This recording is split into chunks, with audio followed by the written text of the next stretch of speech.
My name is Jacob Warren. Welcome to this lesson on chopping for the double bass.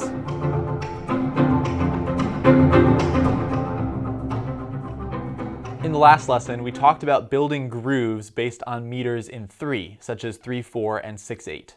Today, we're going to take a look at more complex meters like 5 and 7 and see how they work with the chop stroke. One of the main challenges for creating grooves in complex meters like 5 and 7 is that the number of eighth notes in those meters is not even. What that means for chopping is that if we were to start on a down bow and play a full cycle, the next cycle would begin on an up bow, which makes it very difficult to create a regular chop pattern that always has the chop stroke falling on a down bow. I found a couple of solutions that I like to use for this problem, and we're going to start off by looking at one of them and then see how it applies to a 7/8 groove. The technique that I like to use to deal with the bow reversing feels a little bit like a hooked bow. When we normally do a chop stroke, it's actually two components. There's the downstroke, which we feel as a down bow, and there's the release stroke, which we normally feel as an up bow.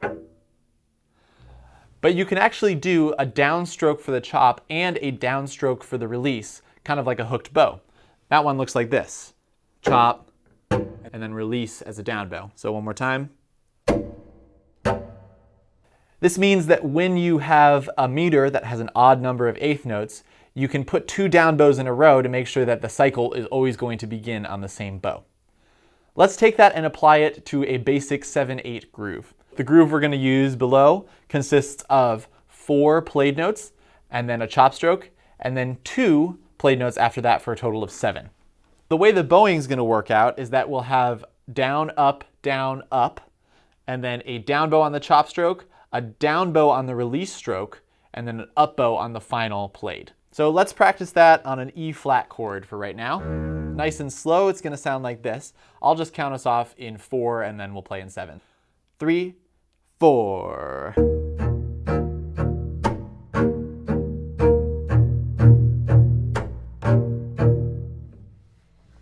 All right, let's try that a little bit faster now. 3, 4.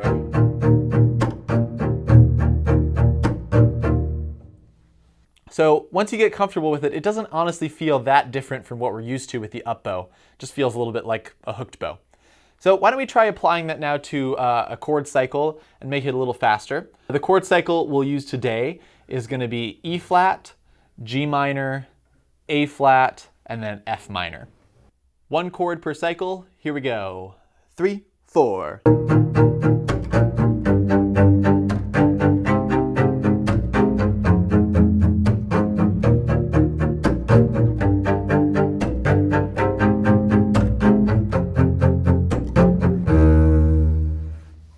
As an extra challenge, let's try that one a little bit faster. 3, 4.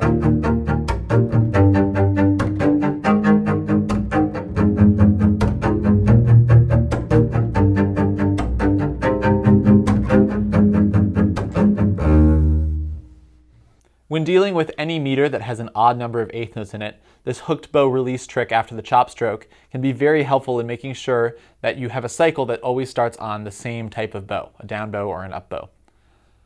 We're going to look at one more example today, and that's going to be in 5/8 time. And for this one, we're going to do it a little bit differently. Since we had the 7/8 as 2 quarter notes and then the dotted quarter, we're actually going to put the dotted quarter first and do 3 eighth notes followed by 2 eighth notes. And I'll put the chop stroke on the quarter note.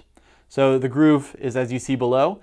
It'll be 3 played notes followed by a chop stroke and then 1 final played note for a total of 5. So slowly, it sounds like this. 3, 4.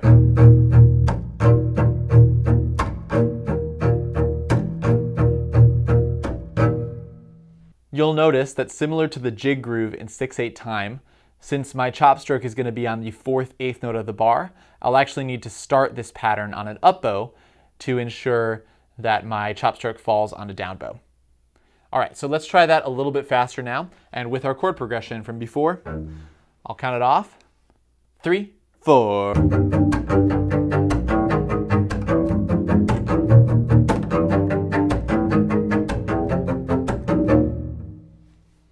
I hope you enjoyed today's lesson and stay tuned for more.